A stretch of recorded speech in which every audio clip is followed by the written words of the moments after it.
Hello and welcome to a feed drop on Active Shooter the podcast. Now, I'm sure you were expecting your regular scheduled host, but thanks for taking the time to listen to my podcast. My name is Kevin, and I'm host of the Jury Room podcast. It's a true crime podcast that covers serial killers, missing persons, and everything in between. I have a wide variety of episodes. I've covered conspiracy theories, cults, serial killers, missing persons, you name it, I've probably covered it. Definitely go check me out. Let me know your thoughts, juryroompodcast@gmail.com. Don't forget to subscribe, leave a review. It definitely helps out these indie podcasters.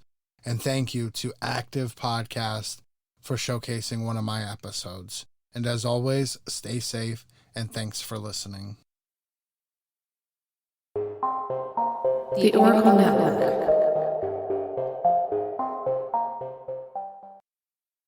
Warning. The following podcast contains mature content. Listener discretion is advised. Hello, and welcome to the Jury Room, where we dissect some of the most heinous, some of the most unthinkable, and some of the most monstrous crimes to ever scar the earth. From cannibalistic serial killers to decades-old unsolved mysteries, these stories are sinister enough to keep you up at night. On June 9th, 2008, friends of a 30-year-old insurance salesman named Travis Alexander had grown concerned. For 5 days, their calls, voicemails, and text messages had gone unanswered. When Travis skipped an important work conference call, it was the last straw. 4 of his friends decided to check in on him. They drove to his 3,000 plus square foot house in an upscale Mesa, Arizona neighborhood and entered using the garage code. Inside, they found Travis's roommate, groggy and confused. He also had not seen Travis in several days. In fact, he thought Travis was in Mexico on a work trip. In the downstairs office of the home, they found Travis's keys and wallet. The friend sent him upstairs to Travis's bedroom to see what else he could find. And what he discovered prompted an immediate call to 911. Oh my God. 911 emergency. Hi, this is AJ with the transfers. She's calling from 11428 East Queensboro. Ma'am, is that correct? Yes. Uh-huh. Okay, that's 11428 East Queensboro Avenue in Mesa. Yes. Okay, what's going on? What? What's going on? A friend of ours is dead in his bedroom. We hadn't heard from him for a while. We think he's dead. His roommate just went in there and said there's lots of blood. I didn't go in, but I can give you the phone to someone who went in there. Yes, please, can you? Hello. Hi, so what's going on? He's dead. He's in his bedroom. Okay. In the shower. Okay, how did this happen? Do you have any idea? No, we have no idea. Everyone's been wondering about him for well, a few days. She said that there was blood. So is it coming from his head? Did he cut No, his head? it's all over the place. Travis Alexander's ex-girlfriend was a 28-year-old California woman named Jodi Arias. To describe their relationship as tumultuous would be an understatement, and Travis's friends offered up Jodi's name as the prime suspect in his murder. As it turned out, police wouldn't have to look very hard to find her. Jodi called the police and offered her help the day his body was found.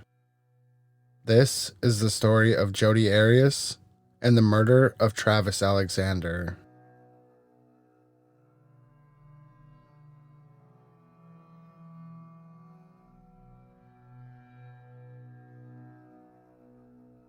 Jodi Ann Arias was born on July 9th, 1980, in Salinas, California, to Bill and Sandy Arias, the second of 5 children. Jodi earned a reputation for sweetness early on. Most of the people who knew her used sweet as the primary descriptor for Jodi. Jodi's parents owned and operated a diner-style restaurant and earned a decent living to support their large family. By Jodi's own admission, however, at age 7, her parents began to show stress and strain. They began using corporal punishment to discipline their kids. Her father, Bill, used a belt to beat the children when they offended, and her mother, Sandy, used a wooden spoon. Jodi's father developed health problems shortly after her 15th birthday, and the family decided to move to the tiny town of Wairika, California, to be closer to extended relatives. The move deeply affected young Jodi. Just over 7,000 people called Wairika home in the year 2000, as Jodi started her sophomore year at Wairika High School. She quickly realized that she was the outsider looking in. She had trouble making friends with kids who had known each other since childhood, and loneliness drove her to look for outside sources to dull her pain. Soon after they moved to Wairika, Jodi's parents divorced. She was growing pot, weed, marijuana, the devil's lettuce, whatever you want to call it, and called the sheriff's office to report her. This incident ruined the trust Jodi had in her parents, and their relationship was never the same afterward. Along with the pot, Jodi rebelled in other ways. She dropped out of high school before her senior year and started working as a server, a waitress. She met a boy named Bobby Juarez, who lived in a trailer without electricity or running water, and moved in with him. According to high school friends of Jodi's, Jodi worked to support Bobby, and he treated her like a servant. He offered her glimpses of affection and just enough attention so she would stick around and keep doing his laundry. It wasn't until she found out he had cheated on her that she finally ended things with Bobby after over a year of putting up with his behavior. With this first relationship, she developed a pattern of behavior that would play out over and over again in future romantic attachments. Jodi developed a habit of altering herself to make her man happy. Her hair, her manner of dress, her job, her religion, it didn't matter. Jodi adapted to the lifestyle of the person she was with, and this is very clear with her next boyfriend, Daryl Brewer. Daryl Brewer was a 40-year-old restaurant manager in the process of getting a divorce. He had a young child and a drinking problem that took up most of his time. Presumably, he met Jodi in the restaurant industry, and they started dating. Within months of going together, Jodi dyed her brown hair platinum blonde, just like Brewer's soon-to-be ex-wife. Together, the couple bought a house, and the financial strain of the move had Jodi looking for other opportunities outside of waitressing. While waiting tables at California Pizza Kitchen, she was shown a promotional video for prepaid legal, and it changed everything for Jodi. Prepaid legal services, known as Legal Shield, provides legal services to customers for a monthly subscription fee. Started back in the early 70s, the founder, Harland Stonecipher, came up with the idea for the company after being in a car accident that resulted in a court case. Frustrated by high legal costs to defend himself in a situation that was not his fault, he figured others might be experiencing the same thing. Per Legal Shield's Facebook page, with their services, quote, "Finally, you can live life knowing you have a lawyer in your back pocket who, at the same time, isn't emptying it," unquote. Prepaid Legal has taken criticism over the years for its multi-level marketing strategy similar to companies like Amway, Mary Kay, and LuLaRoe. Essentially, sales associates purchase their own training materials, inventory, etc. And the associates who recruit them receive a commission when they enter the organization.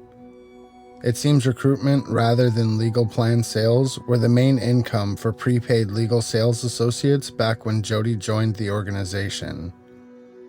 Another name for this type of business strategy is a pyramid scheme. Jodi paid $250 in 2006 to join prepaid legal, and with that, she was in. By September, she was en route to prepaid legal conference in Las Vegas, Nevada, and it was at this seminar that her life would change forever. As a newbie in the organization, Jodi attended the Las Vegas conference with little influence or standing. She was there to learn and absorb. However, she quickly caught the eye of a prepaid legal star, Travis Alexander. Suave, charismatic, and alluring, Travis was a good-looking guy with a lot of ambition. Jodi was beautiful. She had long blonde hair, a petite figure, magnetic eyes, and most of all, she was eager to please. When the pair met, their attraction was instantaneous. Travis invited Jodi to a crown jewel prepaid legal event, the executive dinner. This was a major score for Jodi, who had been with the prepaid legal for less than a few months. Despite his confident exterior and his knack for entrepreneurship, Travis Alexander's life began with a whimper, not a bang. He was born on July 28, 1977, in Southern California to parents embattled with drug addictions. On his blog called Travis Alexander's Being Better blog, he wrote about his childhood. Quote, "When you sleep for 4 days in a house full of kids, there isn't any food cooked. We would eat what was there, but before long, what was edible would be eaten or rot, and then what was rotten would be eaten too." Around the age of 10, Travis and his siblings went to live with their grandmother, a devout Mormon. The change in living circumstances changed everything for Travis. He threw himself into religion, and Mormonism became a pillar of his life. Friends of Travis reported that he and Jodi were captivated by each other throughout the Las Vegas convention dinner, and afterwards, they stayed up talking until 4 o'clock in the morning. Sky Lovinger Hughes, a friend of Travis's, who has since written a book about him, said the morning after, Travis told her that he found the woman he was going to marry. There were obstacles to overcome before the relationship could advance, however. For one, Jodi was still in a relationship with Daryl Brewer when she met Travis, though that romance was nearing its natural end. Jodi realized she wanted marriage and kids, and Brewer wasn't interested in going down that path again, at least not with Jodi. The pair limped along for a few more months before the relationship fizzled out by the end of 2006.